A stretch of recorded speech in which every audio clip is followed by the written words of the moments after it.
Thank you, Peter. It's become a pop culture phenomenon. It's a free-to-play, 100-player, last-man-standing game, and Fortnite has attracted quite a lot of players. In fact, we have 200 million players now worldwide, peaking at over 8 million concurrent players at a time. So imagine, after skydiving out of a floating bus, shooting it out with other players and building defensive structures on your way to winning the game, what we like to call a victory royale.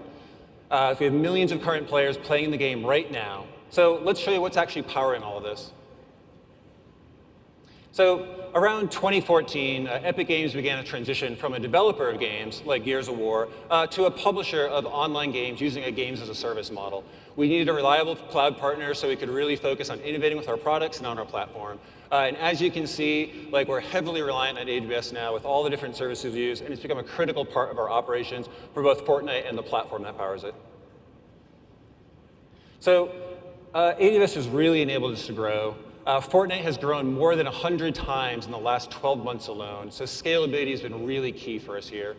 We run our game servers in more than 24 availability zones, 26 availability zones around the world right now, and we have an almost 10 times difference in workloads between peak and low peak in any particular region. So elasticity is really, really important for us that the cloud provides.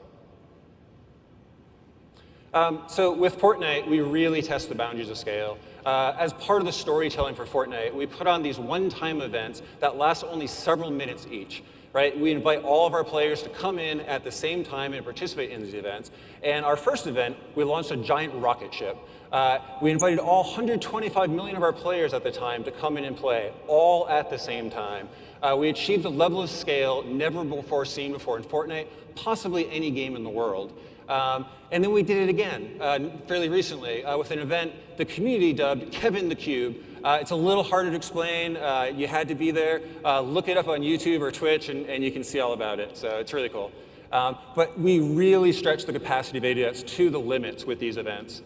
So let's take a closer look about how we actually accomplish all that. So as I mentioned earlier, Fortnite runs primarily on AWS. We've got worldwide game server fleet that runs across multiple availability zones, a set of backend services, databases, and a website that support all the game operations. We also have a very large analytics pipeline that supports all of our products, including Unreal Engine, Fortnite, and others in the future. We have dozens of microservices using a variety of technologies from Java, Akka, and even Go. Don't have time to talk about it all, but let's talk about our analytics pipeline. So these stats largely speak for themselves. We have game clients that are constantly sending data to us, and analytic pipelines that handle an enormous amount of telemetry data coming in from users, and a large-scale infrastructure for managing all of that data. 125 million events per minute, leading to a staggering 5 petabytes of data per month that we're at right now. So how do we manage all of this?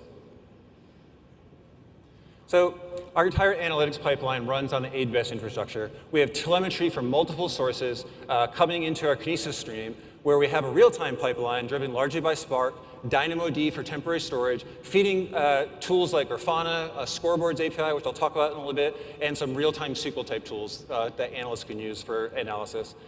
We also have a batch pipeline where all data, incoming data, comes into S3. S3 is our data lake. It's where we store everything. And then on top of that, we do a bunch of EMR processing to batch that up into tables. And then you use Hive over S3 to actually expose those tables, right, to tools like Tableau and other things that we want to do. And then finally, we have a bunch of ad hoc SQL analysis tools that analysts can use to do deeper dive on gameplay telemetry data.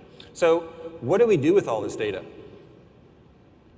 So one of the things we do is we monitor service health. So the client is a great early warning mechanism for a lot of different types of issues. The client really understands the user experience. There's a lot of things we can actually monitor from the client side that you can't actually monitor from backend at all. Things like ISP outages and other types of issues like that. So another thing we use is tournaments. So we've actually run multiple tournaments over the last year for Fortnite using and tournament masters set up a bunch of custom rules for basically determining who wins the game. And we give out everything from swag to money as prizes. We've actually announced over $100 million in prizes over the next year alone that we'll be giving away for these competitions. Then we use it for basic KPIs, all the publishing KPIs that you use to run the business. Things like average revenue per user, monthly active user, daily active user, et cetera. And then finally, we use it for deeper game analysis, basically looking at the design of the game to make it better. So as we look ahead, one of the things we think about is global resiliency. While a lot of the game servers themselves are distributed, a lot of our servers are actually still running in a single availability zone, which isn't great if we have a problem or in terms of the number of users impacted. So always something that we're trying to improve on. With our growth, we always want to find better ways of managing these microservices. So we're looking at technologies like EKS and Kubernetes to help us in the management tools. And then being one of the biggest games in the world, we have to be really vigilant against a bunch of bad actors who are just constantly attacking our services, trying to gain favor. So we're looking at things like Amazon Guard Duty and other things to help with threat detection. We're also looking at tools like Neptune to build a social graph and potentially implement some anti-fraud tools. So we've been really busy.